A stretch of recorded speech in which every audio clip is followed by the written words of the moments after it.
নমস্কার বন্ধুরা, সুদীপার রকমারি চ্যানেলে আপনাদের সবাইকে স্বাগত। আজ আমি আপনাদের ফুলকপির রোস্ট করে দেখাবো। এটি আমার মায়ের হাতের রান্না। মা এইভাবেই করতেন, আমি এইভাবেই করেছি। এটাই আজ আমি আপনাদের করে দেখাবো। চলুন তাহলে করে দেখাই।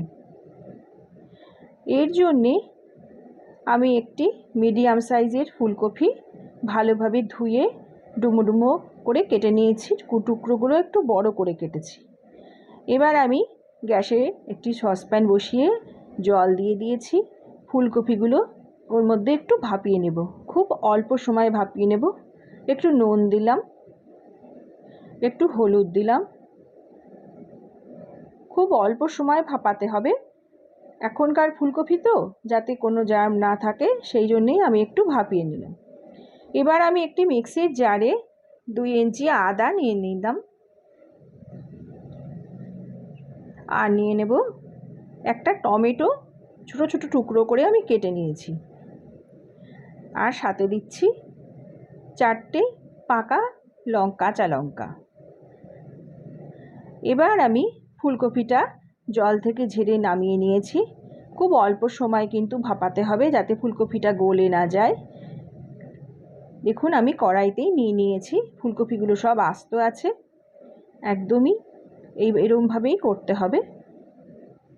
এবার আমি এর মধ্যে দিয়ে দেব নুন, পরিমাণ মতো নুন দিয়ে নিলাম।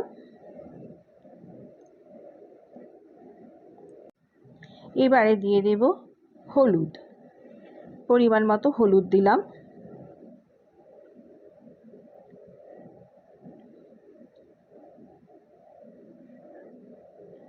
দেব 1 চামচ ধনের গুঁড়ো,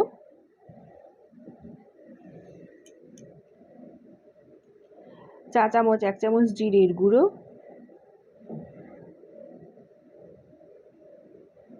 1 চামচ কাশ্মীরি লঙ্কার গুঁড়ো।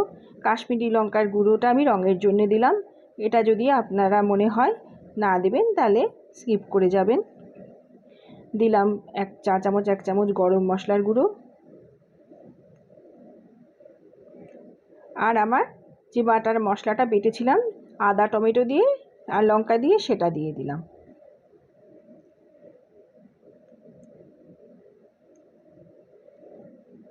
দেব 1/2 চামচেরও অল্প একটু হিং। হিংটা দিলে রান্নাটার খুব সুন্দর গন্ধ আসে। আপনাদের যদি অপছন্দ হয় তাহলে দেবেন না। আর 4 চামচ টক দই আমি ভালো করে নুন আর মিষ্টি দিয়ে ফেটিয়ে নিয়েছি। এটা এবার আমি দিয়ে দেব। নুন মিষ্টি দিয়ে ভালো করে ফেটাতে হবে। এবার আমি এটা দিয়ে দেব। এই সব কিছু উপকরণ দিয়ে এবার আমি ফুলকপিটাকে ভালো করে মেখে নেব। এবারে দেব তেল। সর্ষের তেলটা পরিমাণ মতো দিতে হবে। আমি একটি পলা মেপে নিয়েছি। এই পলা মেপে আমি 7 পলা সর্ষের তেল দিয়ে দিলাম। আমার ফুলকপি যতখানি তার অনুযায়ী আমি এতটা দিলাম। আপনারা আপনাদের পরিমাণ মতো দিয়ে নেবেন। এবার সব কিছু উপকরণ দিয়ে আমি ভালো করে ফুলকপিটা মেখে নেব।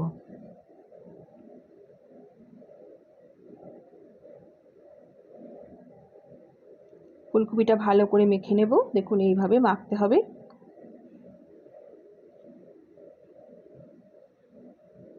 আমার ফুলকপিটা মাখা দেখুন হয়ে গেছে, আমি সুন্দর করে মেখে নিয়েছি। এবার আমি ওই দইয়ের বাটিটাই থেকে ধুয়ে একটুখানি জল দিয়ে দিলাম, খুবই অল্প। জলটা কিন্তু খুব অল্প দিতে হবে। দেখুন, এইভাবে জলটা দিয়ে ফুলকপিটা আবার মেখে নিলাম। এবার গ্যাস জ্বালিয়ে আমি কড়াইটা গ্যাসের উপর বসিয়ে দিলাম। দেখুন, ফুলকপিটা এইভাবে খুন্তি দিয়ে নেড়ে নিয়ে আমি এবার গ্যাসের আঁচটা কমিয়ে কড়াইটা ঢেকে দেব। কড়াইটা ঢেকে দিলাম, কিছুক্ষণ সময় হতে দেব। 5 মিনিট বাদে আমি ফিরে এলাম। দেখুন, ফুলকপিটা তো প্রথমে একটু ভাপানো ছিল, আর বেশিক্ষণ সময় নেবে না, এটা হয়ে গেছে, এটা সেদ্ধ হয়ে গেছে। আমি এবারে দিয়ে দিলাম 1 চামচ ঘি।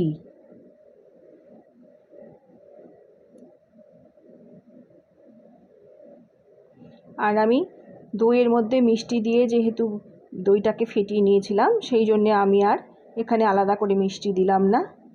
আমার ফুলকপির রোস্ট সম্পূর্ণ রেডি হয়ে গেছে। আমি একটি বাটিতে ঢেলে নিচ্ছি। খুব দারুণ খেতে হয়।